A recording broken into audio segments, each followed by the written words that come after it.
Hello, welcome friends. आज हम देखने जा रहे हैं पाठ योजना स्वर्णकाकः अन्विति 2। सो फ्रेंड्स, अगर आपने अभी तक इस चैनल को सब्सक्राइब नहीं किया है तो जल्द से जल्द सब्सक्राइब कीजिए और साथ ही साथ बेल आइकन पर क्लिक कर दीजिए ताकि हम जब भी न्यू वीडियो अपलोड करें आप तक नोटिफिकेशन पहुंच जाए। और इस वीडियो को लाइक कीजिए, अपने फ्रेंड्स के साथ अपने क्लास ग्रुप में शेयर कीजिए और कोई भी डाउट, क्वेरी या कोई और रिक्वायरमेंट है तो कमेंट सेक्शन में पुट कर दीजिए।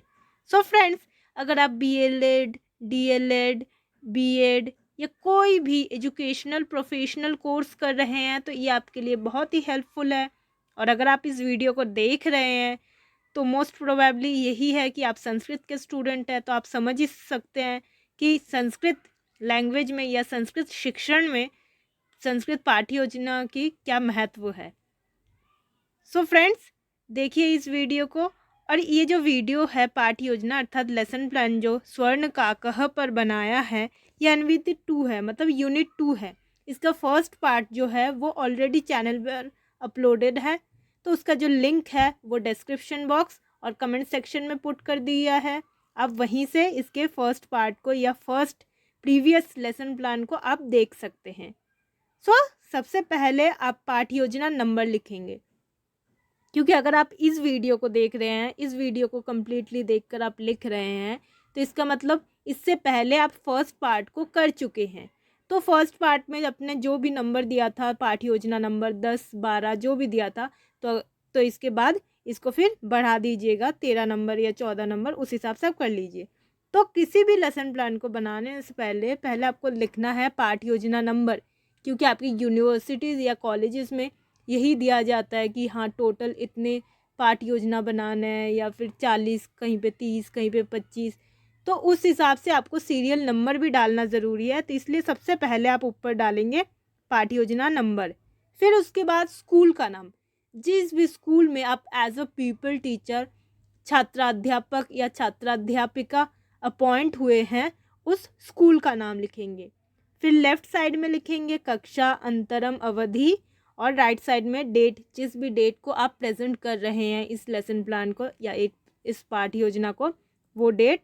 फिर विषय आपका हो गया संस्कृत, और ये कथा, जबकि मैंने प्रीवियस वीडियो भी मतलब इसके प्रीवियस पार्ट में भी मैंने कहा था कि ये कथा है, गद्य नहीं है। तो आप गद्य के साथ कंपेयर नहीं करेंगे कि हाँ कथा को ऐसे कैसे लिख दिया या फिर गद्य की तरह क्यों नहीं किया, वैसे नहीं, क्योंकि आप इतने बड़े हो चुके हैं, आपको फ़र्क पता है कि गद्य और कथा में क्या फ़र्क है। तो इस वीडियो को या इस चैप्टर को, जो स्वर्णकाकः चैप्टर है NCERT बुक शेमुशी क्लास 9th, उसमें ये कथा है और इसको कथा की तरह ही प्रेजेंट किया है। तो विषय में आप लिखेंगे संस्कृतम, उसमें ब्रैकेट में कथा लिखेंगे, और प्रकरणम में स्वर्णकाकः अन्विति 2, क्योंकि इसका जो फर्स्ट पार्ट है ऑलरेडी चैनल पर अपलोडेड है, उसका लिंक डिस्क्रिप्शन बॉक्स और कमेंट सेक्शन में आप देख लीजिएगा। उसके बाद छात्राध्यापिका या फिर छात्राध्यापक का नाम आप देख लीजिए कि आप मेल है फीमेल है, उस हिसाब से अपना नाम लिखेंगे। फिर उसके बाद अनुक्रमांक और वर्ग, मतलब यूनिवर्सिटी या कॉलेज से आपका जो भी रोल नंबर या सेक्शन दिया गया है आप वो लिखेंगे। फिर उसके बाद है सामान्य उद्देश्य, यानी अगर आप फर्स्ट पार्ट को देख चुके हैं तो इसको इतना एक्सप्लेन करने की ज़रूरत नहीं समझ रही मैं, बट फिर भी अगर आपको कोई क्वेरी हो तो कमेंट सेक्शन में पुट कर दीजिएगा। हम नेक्स्ट जो भी वीडियो अपलोड होगा उस पर फिर एक्सप्लेन कर दूंगी, अगर कोई कथा अपलोड किया तो सामान्य उद्देश्य में लिखेंगे कि इस कथा के क्या क्या उद्देश्य है। फिर मुख्य उद्देश्य, यानी कि इस चैप्टर के मुख्य क्या क्या उद्देश्य है। उसके बाद पूर्व ज्ञानम, इसमें आप पूर्व ज्ञान लिखेंगे कि किस हिसाब से क्या है। उसके बाद सहायक सामग्री, कि इस कथा को प्रेजेंट करने के लिए या उनको समझाने के लिए, उनको पढ़ाने के लिए क्या क्या सहायक सामग्री अर्थात क्या क्या टीचिंग एड्स आपने यूज़ किया है, आप वो लिखेंगे। कि अगर आपने कोई चित्र यूज़ किया है, कोई चार्ट यूज़ किया है, ब्लैक बोर्ड यूज़ किया है, वो सब लिखेंगे। फिर उसके बाद है प्रस्तावना। जैसे कि आप जानते हैं कि चैप्टर को 2 पार्ट में डिवाइड किया है, तो प्रस्तावना के लिए आपको जनरल नॉलेज ढूंढने की ज़रूरत नहीं है।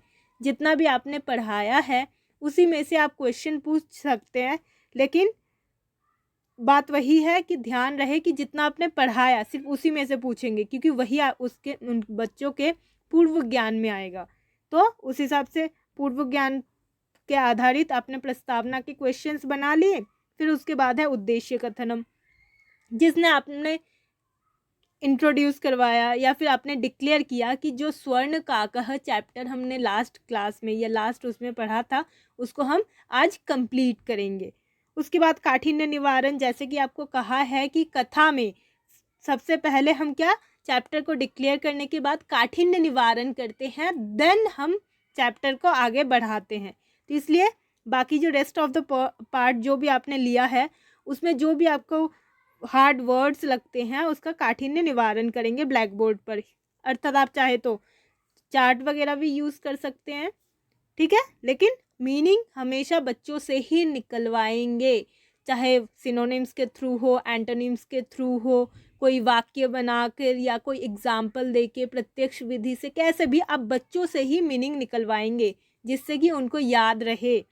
उसके बाद है विषय प्रवेश, जिसमें आप अच्छे से उसको पढ़ेंगे और पढ़ते हुए, मतलब जो आदर्श वाचन आप कर रहे हैं और पढ़ते हुए ही बीच बीच में से आप क्वेश्चन पूछेंगे बच्चों से कि देखकर ही, अपने बुक में देखकर ही बताओ इसका क्या आंसर होगा।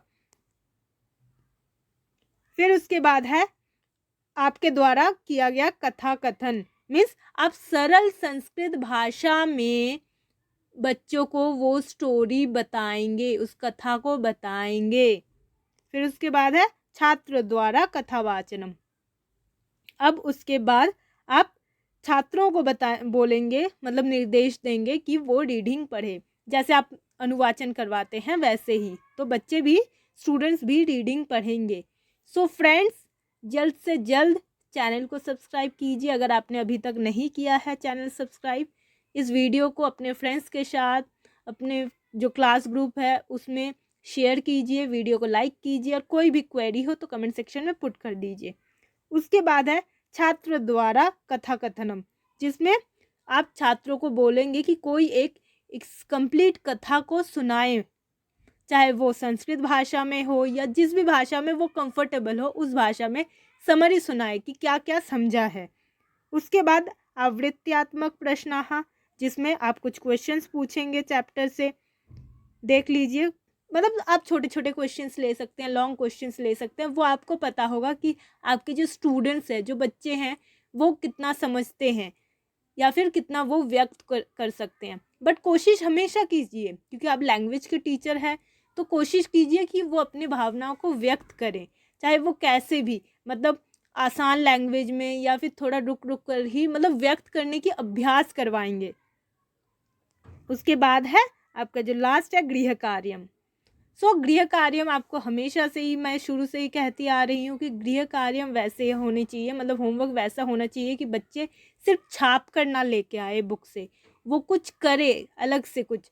मतलब आप भाई, अगर आप टीचर हैं या फिर बनने वाले हैं तो आप पियाजे थ्योरी या फिर दूसरे भी साइकोलॉजिस्ट के बारे में जानते होंगे।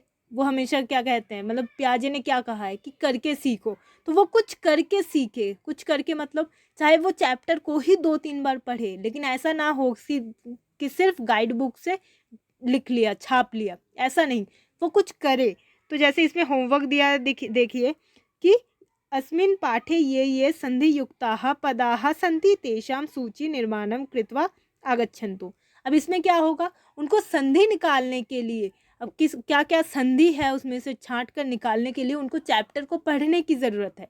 क्योंकि अगर वो गाइड बुक से करेंगे वो 1, 2, 4, 5 ऐसे ही संधियाँ निकालेंगे, लेकिन अगर वो चैप्टर पढ़ के निकालेंगे तो बहुत सारी संधियाँ होंगी। तो वो आपको बताना पड़ेगा कि चैप्टर ओपन करके उसको पढ़कर जो संधियाँ हैं वो निकालें, ना कि पाठ के पीछे अभ्यास में जो दिए हुए हैं सिर्फ वही, तो वो आपको क्लियर करना पड़ेगा। तो इससे क्या होगा, बच्चे 2-3 बार या चाहे कोई बच्चा एक बारी कम से कम चैप्टर को घर जाके पढ़ेंगे तो बच्चे फिर उसका रिवीजन भी हो जाएगा। तो इसलिए हमेशा ध्यान रखिए कि गृह कार्य ऐसे देना है जो उनको हेल्प करे आगे, मतलब कुछ सीखने में।